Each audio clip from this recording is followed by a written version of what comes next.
Assalamualaikum warahmatullahi wabarakatuh. Yang terhormat Bapak Kepala SMP Negeri 4 Kota Baru, Bapak Ahmad Fadli MPD. Yang saya hormati Bapak Ibu Guru beserta staf tata usaha SMP Negeri 4 Kota Baru. Pertama-tama marilah kita panjatkan puji syukur kehadirat Tuhan Yang Maha Esa, Allah Subhanahu wa Ta'ala, karena pada siang hari ini kita dapat berkumpul di ruangan ini untuk diseminasi modul 1.4 disiplin positif dalam keadaan sehat walafiat. Tak lupa salawat serta salam marilah kita aturkan kepada junjungan kita yaitu Nabi besar Muhammad Shallallahu Alaihi Wasallam. Mudah-mudahan syafaatnya sampai kepada kita semua. Sebelum memulai presentasi, izinkan saya berpantun. Jalan-jalan ke Tirta Mulia, jangan lupa membeli mangga. Selamat datang kepada Bapak Ibu semua. Izinkan saya presentasi dengan bahagia.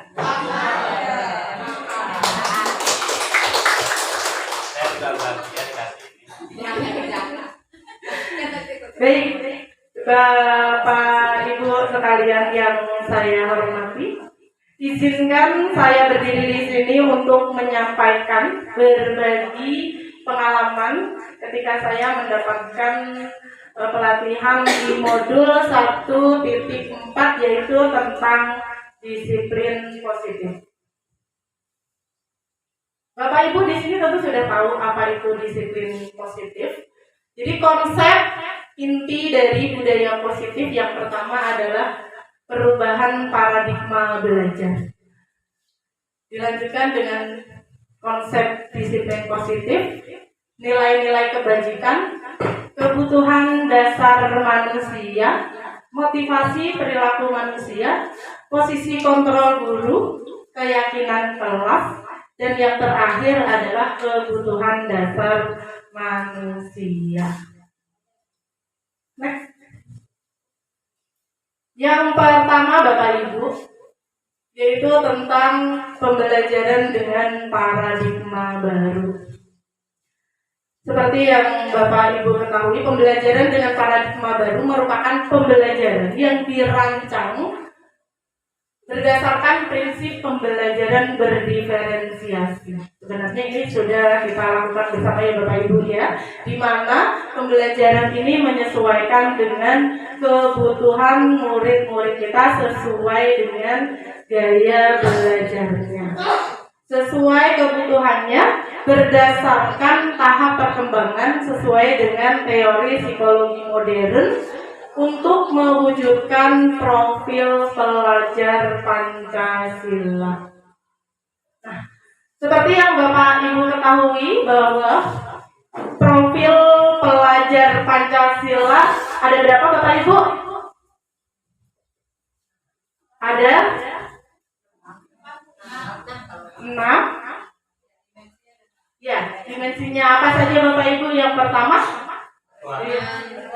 beriman dan bertakwa kepada Tuhan Yang Maha Esa. Yang kedua, berkebinekaan global. Yang ketiga, bernalar kritis. Yang keempat, mandiri. Yang kelima, gotong royong. Dan yang keenam adalah kreatif. Betul Bapak Ibu. Kemudian di sini terjadi miskonsepsi tentang teori kontrol. Apa itu miskonsepsinya? Yang pertama yaitu ilusi. Karena ini miskonsepsi artinya ada konsep yang tidak sesuai. Yang pertama yaitu ilusi guru mengontrol murid, bahwa kita sebagai seorang guru ini dapat mengontrol sepenuhnya murid-murid kita. Kemudian yang kedua adalah ilusi bahwa kritik dan membuat rasa bersalah mampu menguatkan karakter. Padahal di sini ketika kita mengkritik dan membuat murid-murid kita merasa bersalah. Penguatan karakternya mungkin akan terjadi saat itu, tetapi bukan motivasi yang timbul dari dalam diri murid-murid kita.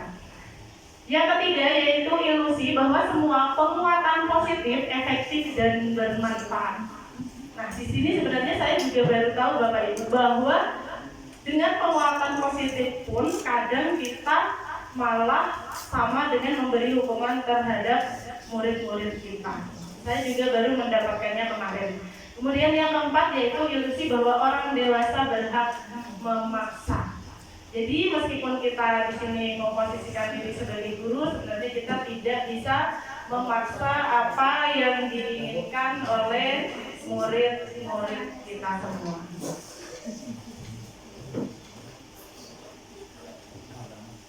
Bagaimana cara mengubah paradigma, stimulus, respon ke pendekatan teori kontrol? Teori stimulus respon di mana realitas atau kebutuhan kita sama. Jadi menganggap semua kebutuhan kita semua ini sama. Sedangkan kalau teori kontrol, realitas atau kebutuhan kita berbeda. Artinya apa? Setiap murid itu memiliki kebutuhannya masing-masing. Kita tidak bisa memandang murid satu dengan yang lainnya itu sama. Kemudian yang kedua, semua orang melihat hal yang sama.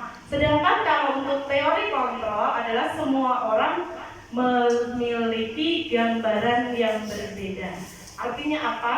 Berarti di sini murid-murid kita itu pandangannya terhadap sesuatu berbeda-beda, tidak bisa sama. Apalagi dengan kita sebagai guru, tentu saja pandangannya menghadapi sesuatu itu pasti akan berbeda.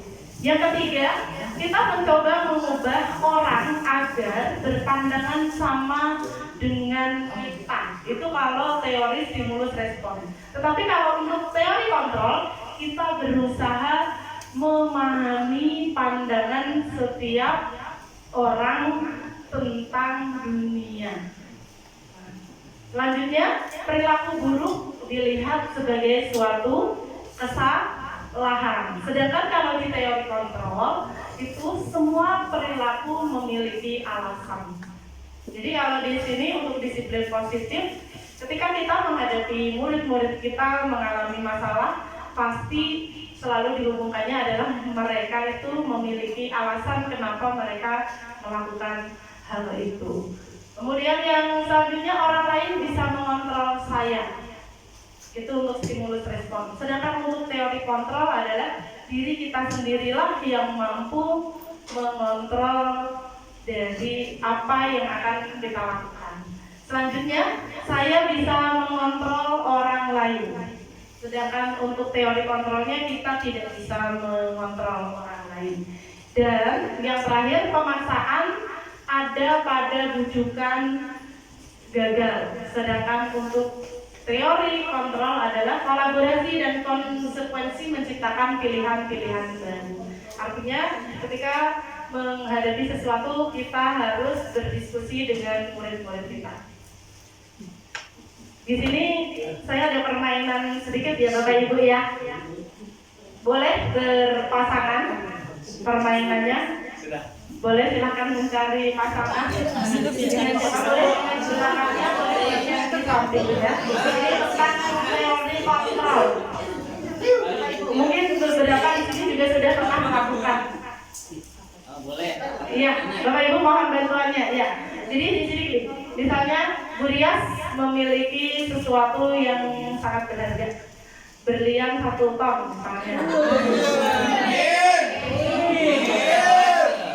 Kemudian, karena ini barang yang sangat berharga milik Bu Rias, tentu Bu Rias nanti akan mempertahankan. Nah, untuk Miss Devi bisa tidak merayu Bu Rias biar berlian yang 1 ton itu diberikan? Nah, ini bisa Bu, tapi contohnya begitu. Nah, tetapi ini kita ganti ya Bu dengan barang Bu. Salah satu nanti yang memiliki barang berharga, salah satu yang merayu apakah nanti dapat atau tidak. Ya, misalnya Bu Rias dengan apa memegang sesuatu berias. Maka dengan yang lain nanti saya minta pendapat dari Bapak Ibu semua setelah melakukan activity ini. Sudah siap Bapak Ibu? Mungkin waktunya 2 menit saja. Sudah berpasangan? Bapak mau berpasangan dengan siapa? Oh iya, mangga.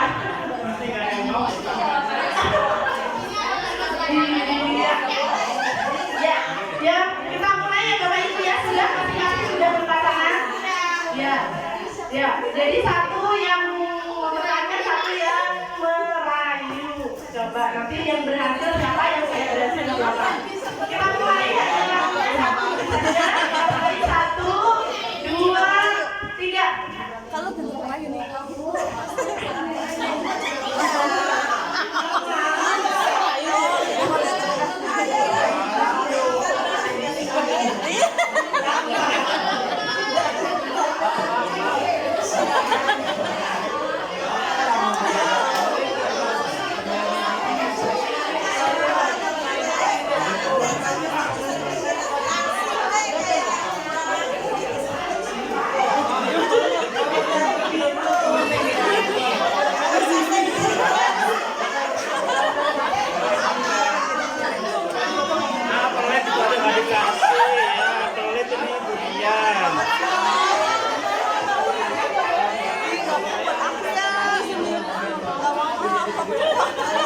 Sudah cukup ya Bapak Ibu? Belet itu dia. Yang berhasil ada Bu Dewi, ada Bu Devi. Yang tidak berhasil merayu.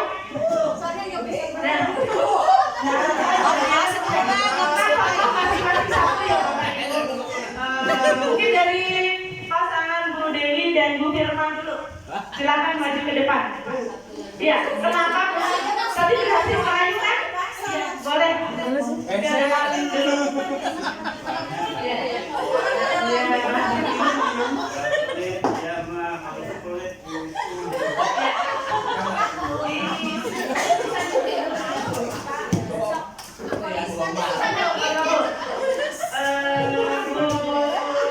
Firman kenapa berhasil dibujuk oleh Bu Dewi?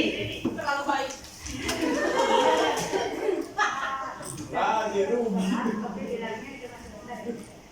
Oh gitu, ya cuma seru. Bu Dewi tadi kerayunya gimana? Sampai Bu Firmannya dulu. Bu saya pinjam pulpen, kata Bu Firma, nggak boleh. Saya bilang, bentar Bu.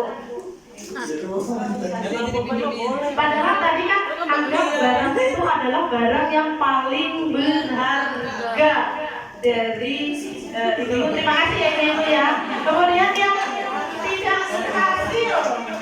tidak berhasil, saat tadi, oh ya Dunia dan Bu Nur, maka Bu ke depan Bu, minta mentornya.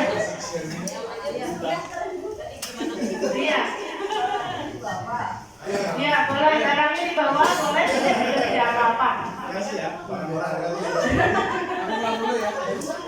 Ya. Bu Nur tadi yang punya barang berharganya. Ya. Tadi Bu Nia ceritakan kenapa tidak berhasil. Ya.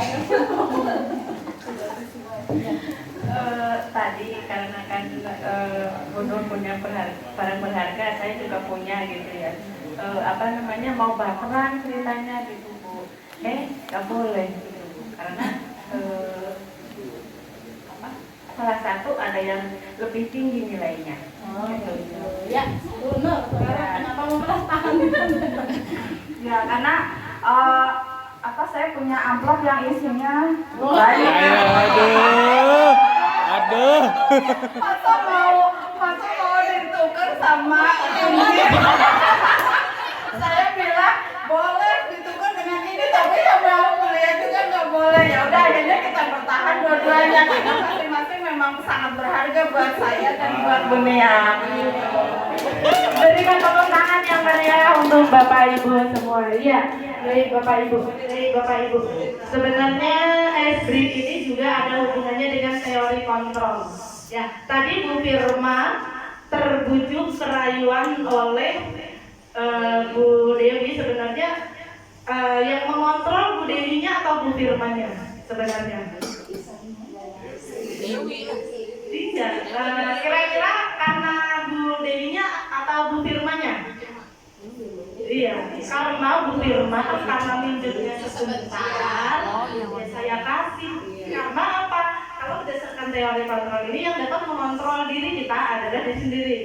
Seperti tadi pengalaman Bu Nur kan mengontrol kita, enggak orang itu nilainya juga nggak sama dengan apa yang saya miliki.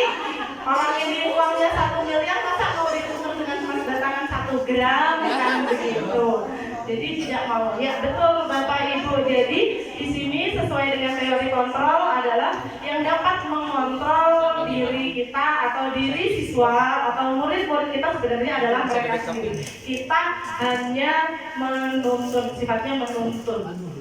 Begitu.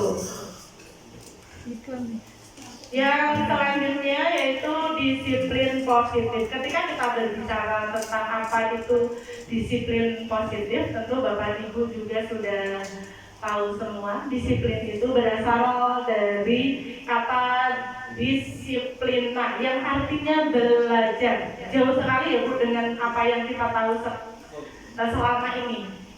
Jadi kata disiplin itu justru kata asalnya disiplin itu adalah belajar.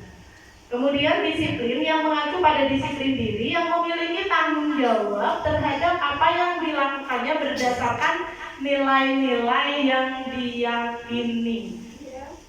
Saya sendiri di sini ketika belajar ini kok beda ya dengan yang disiplin itu kita kan selalu cenderungnya dengan apa itu taat, tata tertib. Tetapi ternyata setelah belajar selama beberapa bulan kemarin saya juga cukup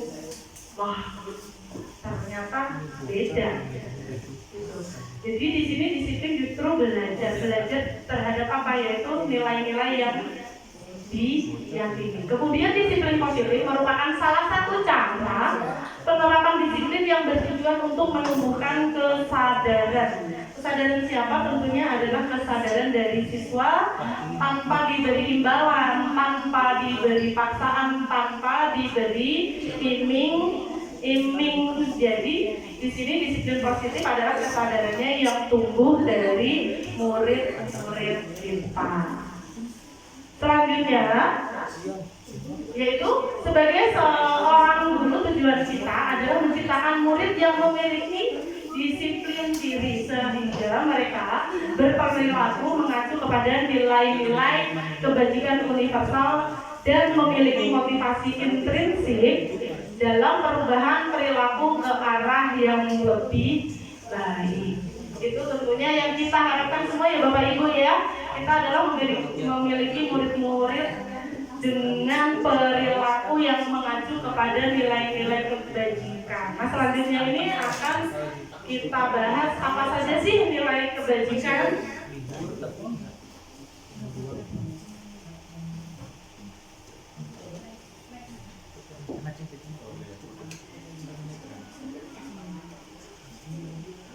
Nilai-nilai kebajikan yaitu nilai yang disepakati bersama lepas dari suku bangsa, agama, bahasa maupun latar belakangnya. Nah, yang ada di situ itu adalah contoh-contoh nilai kebajikan institusi atau organisasi. Yang pertama yaitu berdasarkan profil pelajar Pancasila. Ini adalah cita-cita dari nilai-nilai kebajikan yang diharapkan terwujud kepada murid-murid kita semua. Apa saja itu? Yang pertama yaitu beriman dan bertakwa pada Tuhan Yang Maha Esa dan berakhlak mulia. Kemudian selanjutnya yaitu berkebinekaan global, gotong royong, mandiri, kreatif, bernalar, kritis. Kemudian nilai kebajikan yang selanjutnya yaitu adalah contoh kebajikan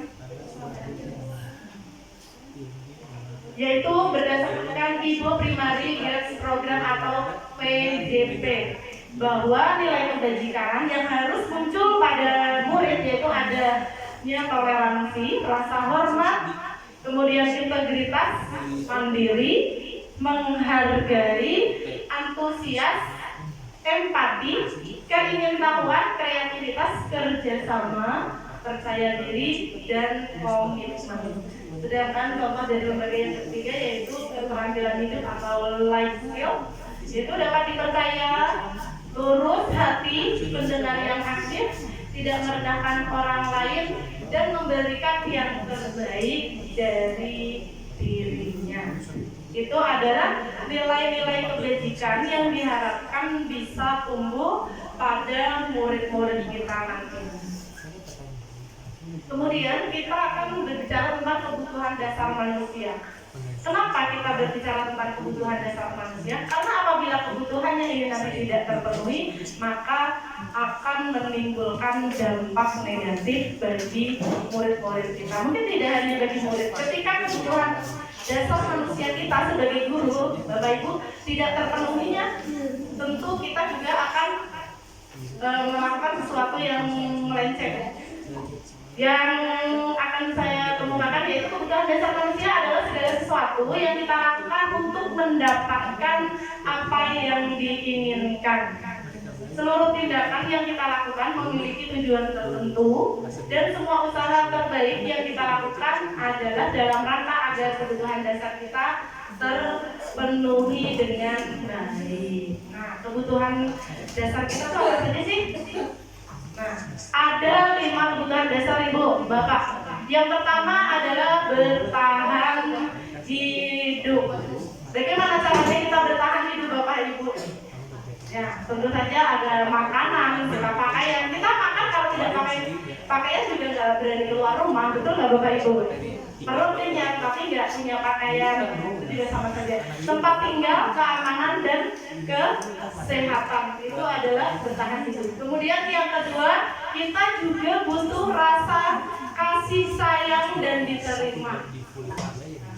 Mungkin ini juga ketika kita menghadapi permasalahan murid-murid kita, kadang adanya kurang kasih sayang atau rasa diterima, sehingga dia diekspresikan ke hal-hal yang lain, yaitu rasa diterima, dipedulikan, berbagi, kerjasama, menjadi bagian dalam kelompok. Kemudian yang ketiga adalah penguasaan, yaitu harga diri, keinginan untuk dianggap memimpin, berprestasi, dan juga didengar. Sedangkan kebutuhan dasar manusia yang keempat adalah kebebasan. Tentu Bapak Ibu, murid-murid kita juga pasti ingatnya kebebasan, tapi kadang kebebasan yang kebablasan. Tapi mudah-mudahan kebebasan di sini adalah kebebasan yang terarah dan terukur, yaitu mandiri, memiliki pilihan, mencoba hal baru, mampu mengendalikan arah dirinya. Dan kebutuhan yang terakhir yaitu kesenangan. Sama seperti murid-murid kita Ibu Bapak, kita juga butuh kesenangan dalam hidup. Mereka pun sama, butuh juga kesenangan, yaitu bermain, humor, antusiasme, dan tertawa. Nah, apa sih dampaknya kalau kelima kebutuhan ini tidak terpenuhi? Tentunya ada perilaku-perilaku yang akan timbul nanti di akhirnya. Yang selanjutnya yaitu tentang motivasi perilaku manusia. Kenapa sih manusia melakukan sesuatu? Yang pertama, untuk menghindari ketidaknyamanan atau hukuman. Dan yang kedua yaitu untuk mendapatkan imbalan atau penghargaan dari orang lain. Nah, ketika murid-murid kita atau bahkan kita sendiri motivasinya adalah untuk menghindari ketidaknyamanan, pasti mengharapkan imbalan, berarti itu motivasi yang muncul adalah motivasi eksternal yang ada di luar diri mereka atau di. Sedangkan ketika murid kita sudah memiliki motivasi untuk menjadi orang yang mereka inginkan dan menghargai diri sendiri dengan nilai-nilai yang mereka yakini, berarti sudah tumbuh motivasi internal dalam diri murid-murid kita. Selanjutnya yaitu tentang hukuman, konsekuensi, dan restitusi. Apa itu hukuman, apa itu konsekuensi, apa itu restitusi, dapat dilihat. Hukuman itu biasanya bersifat tidak terencana, tiba-tiba. Contoh, anak terlambat lari lapangan 10 kali, itu hukuman ya Ibu ya, karena tidak terencana dan tiba-tiba. Kemudian yang kedua, murid tidak tahu apa yang akan terjadi atau tidak dilibatkan. Jadi dia tidak dilibatkan, langsung saja suruh lari langsung. Kemudian yang ketiga yaitu bersifat satu arah, dan yang keempat berupa hukuman fisik atau psikis. Jadi ketika kita memberikan hukuman biasanya memang satu arah, dari guru ke murid atau dari siapa ke siapa. Yang kedua adalah konsekuensi, yaitu biasanya terencana disepakati sesuai peraturan. Kemudian murid tetap dibuat tidak nyaman, meskipun ini sudah sesuai aturan, tetapi ada hal-hal lain juga yang membuat murid tidak nyaman. Sikap guru selalu memonitor murid. Kemudian yang ketiga yaitu adalah restitusi. Proses menciptakan kondisi bagi murid untuk memperbaiki kesalahan. Kemudian proses kolaborasi yang mengajak murid untuk mencari solusi sendiri.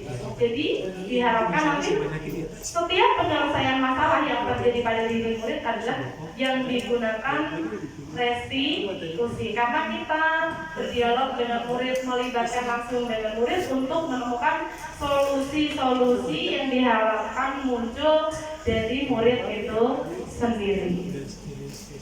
Nah, selanjutnya 5 posisi kontrol guru.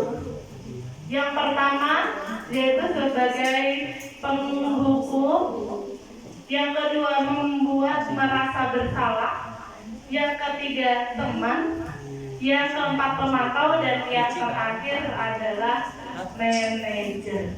Jadi kita sebagai seorang guru memiliki 5 posisi kontrol. Coba Bapak Ibu sekarang posisi kita ada di mana nih?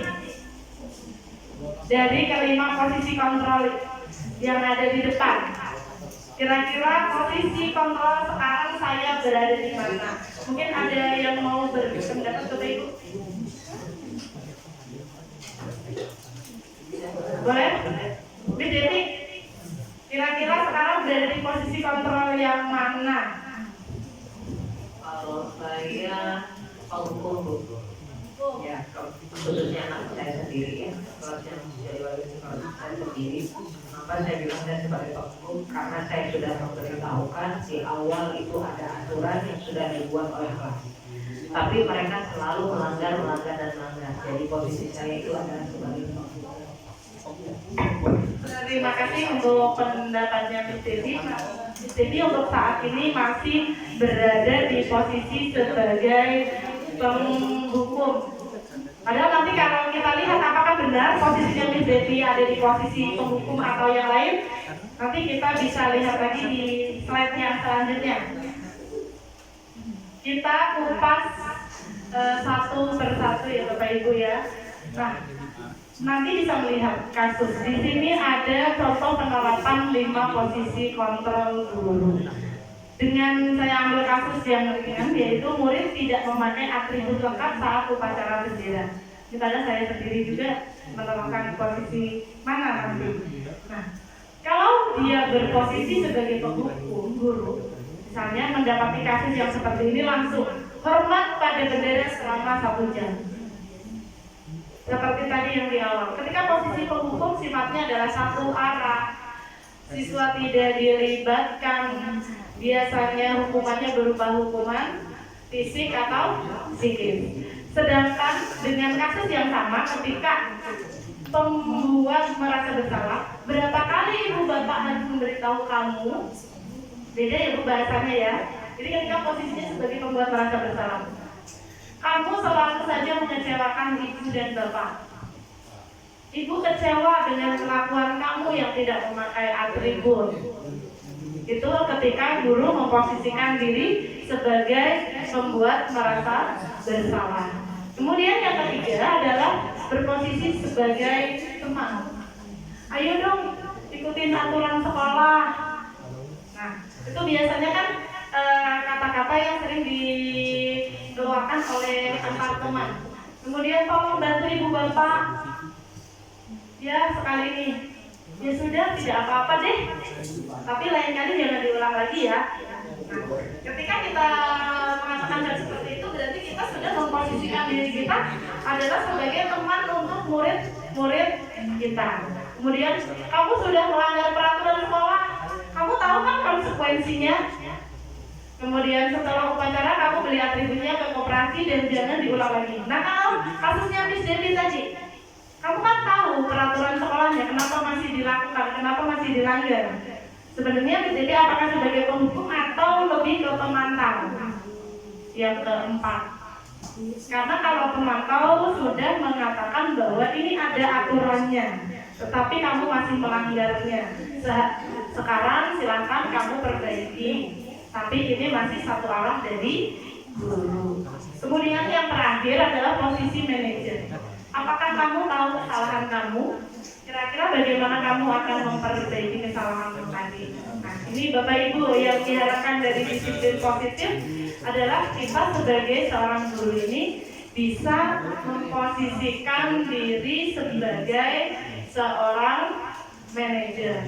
Memang tidak mudah Bapak Ibu untuk mengubah paradigma baru, tidak mudah. Seperti halnya kita kalau pergi ke mall ya Bu ya, apalagi hari ini kan auranya aura bahagia Bu. Kita bayangkan kalau kita sekarang sedang pergi ke mall, ya nanti kan pengen belanja tuh. Nah kalau di mall kan Bapak Ibu lihat apa Bu? Biasanya ada apa kalau di mall? Ya ada diskon nggak kami sih, tapi bukan itu. Tapi kalau di mall biasanya kan ada eskalator ya Bu ya, ya Pak ya. Di mall itu kan ada eskalator. Nah, eskalatornya itu kan ada eskalator naik, ada eskalator turun. Nah, Bapak Ibu ketika eskalatornya itu turun, kemudian misalnya Bapak Ibu ingin naik lewat eskalator turun, kira-kira apa yang akan terjadi? Boleh minta pendapatnya. Siapa yang mau berpendapat Bapak Ibu? Mungkin Bapak. Oh iya, Bu Firma, coba Bu Firma. Mohon berdiri Bu. Kira-kira apa yang akan terjadi Bu? Kalau eskalatornya berjalan turun, kemudian Ibu melewati eskalator tersebut. Jadi berjalan di tempat tidak naik ke atas. Terima kasih. Berikan tepuk tangan dong untuk Bu Firma. Mungkin yang lain Bu Rias yang di depan. Kira-kira apa yang terjadi kalau eskalatornya turun kita berjalan naik? Apa yang ada karena lawan arah ya dan berjalan mencapai. Terima kasih, tepuk tangan juga dong untuk Bu Rias. Ya betul Bapak Ibu. Yang pertama tadi betul yang dikatakan Bu Firma akan jalan di tempat. Dan yang kedua tentunya kita akan capek karena melawan arah. Tapi kira-kira bisa sampai ke atas tidak Bapak Ibu?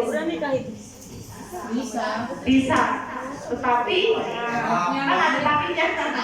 Tapi membutuhkan waktu yang lama, butuh ketekunan, butuh kerja keras. Sama Bapak Ibu ketika kita ingin mengubah sesuatu yang sudah kita jalani tentu akan sulit. Saya di sini juga masih dalam posisi belajar. Ketika kita melawan arus, pasti yang ada capek. Kemudian berjalan di tempat, kadang-kadang juga menyerah, mungkin jatuh juga, belum dia naik kakinya udah keselimpet, jatuh.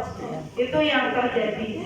Tapi di sini ketika mendapatkan pendidikan di sini diharapkan semuanya memiliki semangat untuk terus berjuang, bekerja keras, sehingga meskipun membutuhkan waktu yang lama, pada akhirnya bisa mencapai tujuan sampai ke atas, sehingga bisa belanja Ibu sampai ke atas. Nanti kalau nggak sampai ke atas kita nggak jadi belanjanya. Ya begitu. Selanjutnya, Bapak Ibu, kira-kira kalau adanya seperti ini Ini kalau saya kecewa sekali dengan kamu, kira-kira posisi kontrol apa Bapak Ibu dari kelima? Iya betul Pak? Iya betul. Jadi kalau kata-kata yang seperti ini biasanya kita memposisikan sebagai membuat merasa bersalah. Jadi kita membuat murid kita merasa bersalah. Selanjutnya nih. Nah, ayo Bapak lakukan demi Ibu ya. Kira-kira kita mengambil posisi apa? Iya, iya betul Bapak Ibu. Kita adalah mengambil posisi sebagai seorang teman. Apa rencanamu untuk menyelesaikan masalah ini?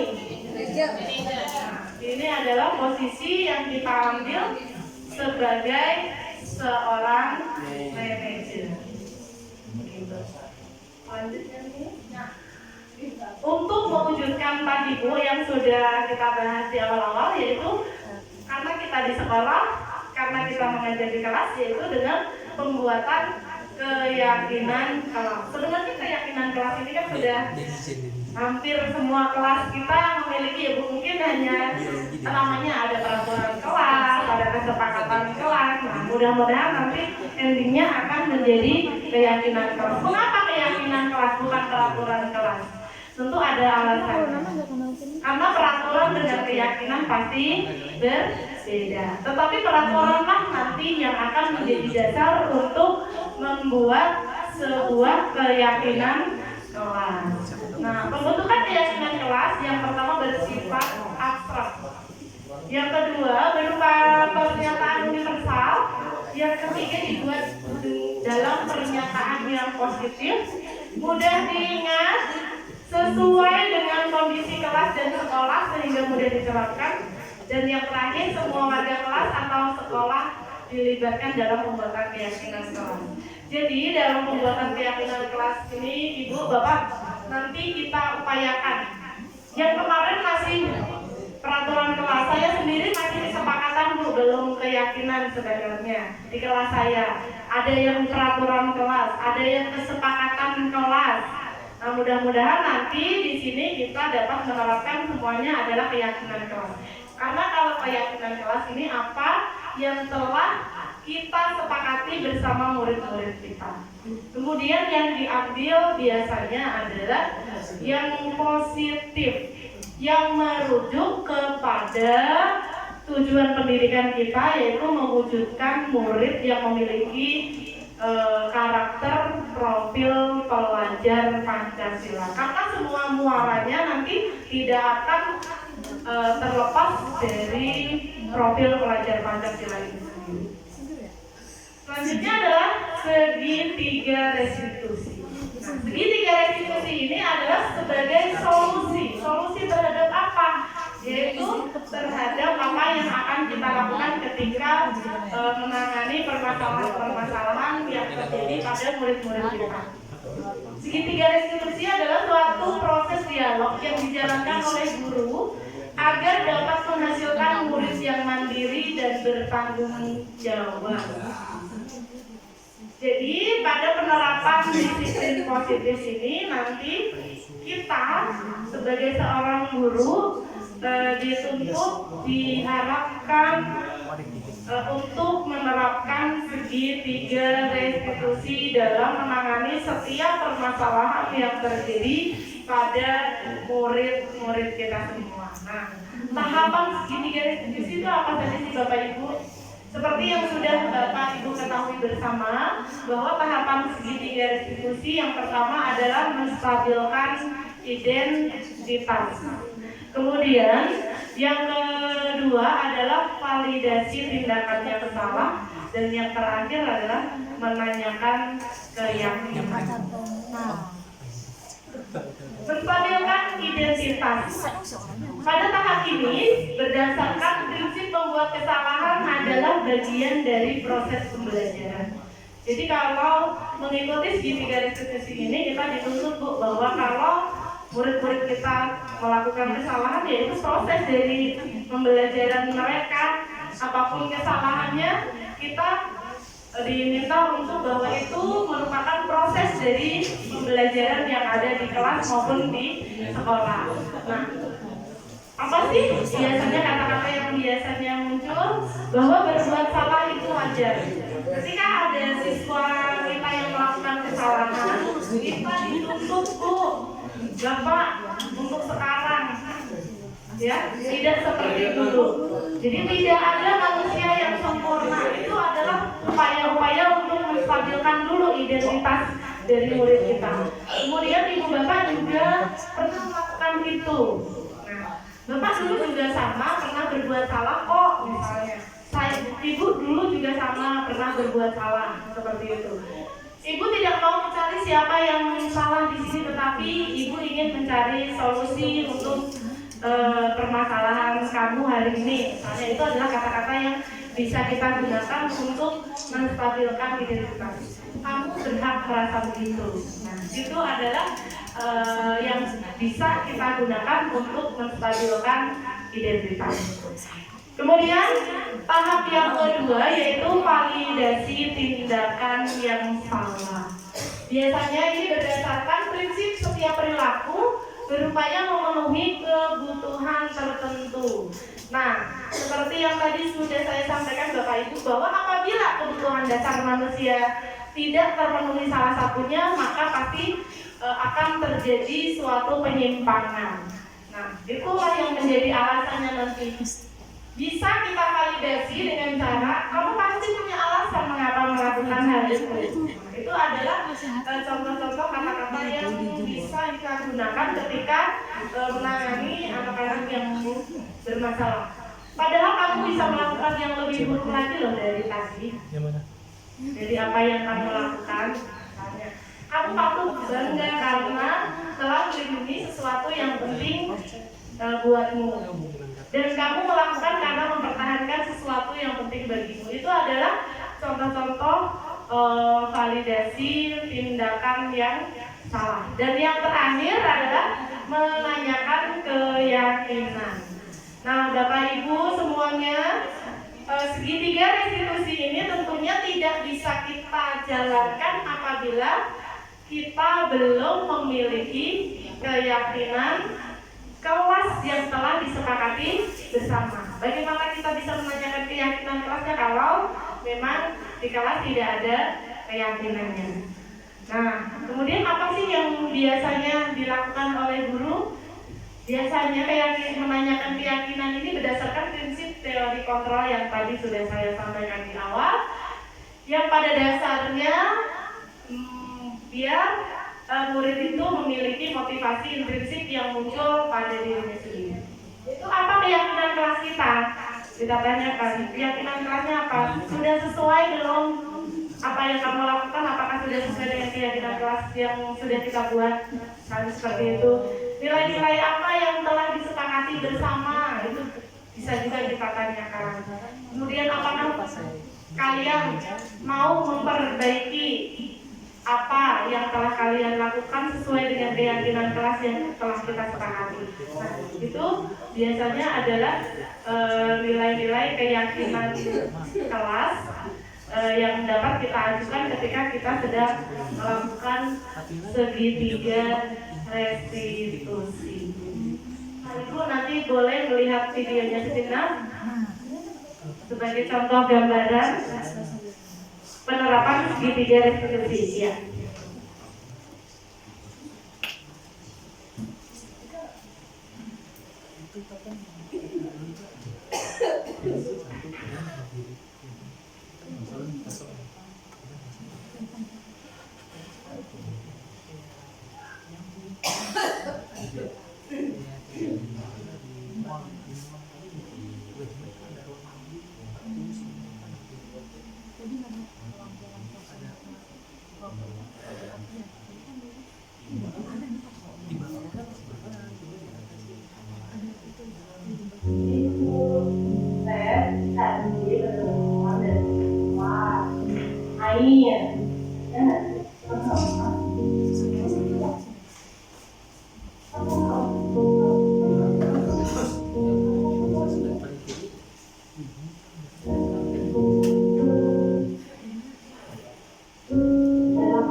Nah, itu tadi adalah contoh video penerapan segitiga restitusi yang saya lakukan ketika ada permasalahan. Di sini ceritanya Lesti itu memarahi Ridwan karena sering mencontek tugas-tugasnya. Nah, Bapak Ibu dari sana tadi terlihat bahwa ketika kita menangani permasalahan-permasalahan yang terjadi pada murid-murid kita, kita diminta untuk menerapkan segitiga restitusi. Demikian Bapak Ibu. Selanjutnya, Miss. Sebagai bagian penutup Bapak Ibu, tapi sebelum saya tutup, saya ingin bertanya lagi kepada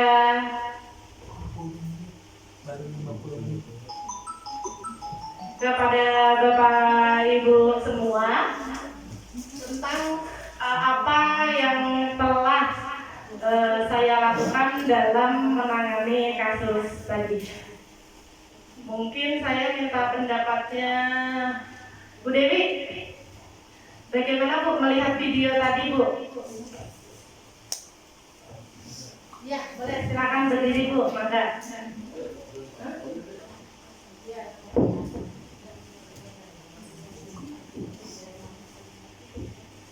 Ya. Setelah saya melihat video yang tadi diputarkan, itu sudah termasuk ke dalam video politik yang sudah dijabarkan tadi, dan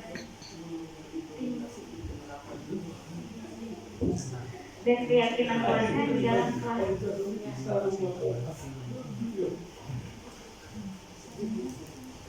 Terima kasih Bu Dewi yang telah memberikan pendapat tentang gambaran video penerapan tentang segitiga restitusi. Mungkin Bapak Ibu kita bisa melihat satu lagi penanganan kasus yang telah saya lakukan juga dengan anak, karena kemarin memang di sini kami dituntut untuk membuat skenario penanganan segitiga restitusi. Nah, contoh yang kedua ini adalah ada kasus bahwa anak mencoret-coret meja kelasnya. Seperti yang kita ketahui bersama ya Bapak Ibu, di sini juga kita berupaya menjaga agar anak-anak itu tidak mencoret-coret mejanya.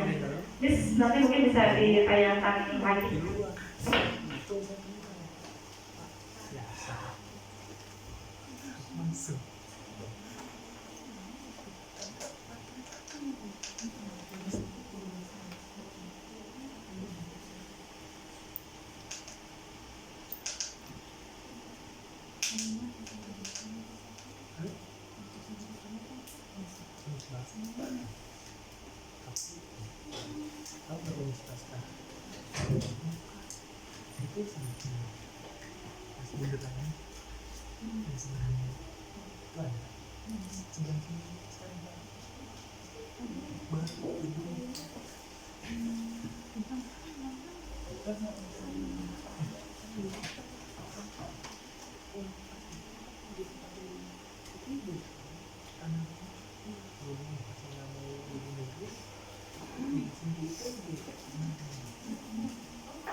Bapak Ibu sekalian, itu tadi adalah contoh-contoh yang dapat kita gunakan ketika menangani permasalahan yang terjadi pada murid-murid kita.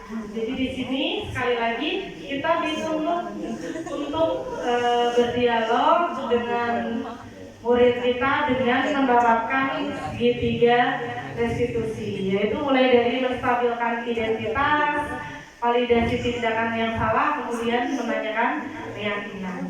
Nah, dapat disimpulkan bahwa dalam penerapan program disiplin positif, hendaknya kita sebagai seorang guru yaitu dapat menyikapi setiap perilaku yang tidak sesuai dengan nilai dan norma yang berlaku. Kita sebagai seorang guru harus memposisikan diri sebagai seorang manajer. Di sini di dalam disiplin positif, kita semua sebagai seorang guru berupaya untuk dapat memposisikan diri sebagai manajer. Kita harus tetap fokus pada pemecahan permasalahannya, bukan pada masalahnya.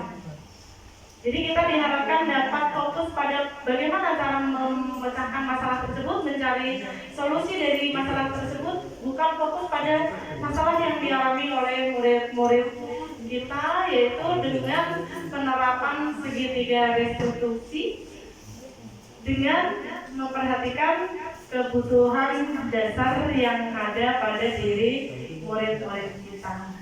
Mungkin itu saja Bapak Ibu yang dapat saya sampaikan pada diseminasi pertemuan kali ini. Sebelum saya tutup, izinkan saya berpantun lagi. Jalan-jalan ke Cikampek, jangan lupa membeli stroberi.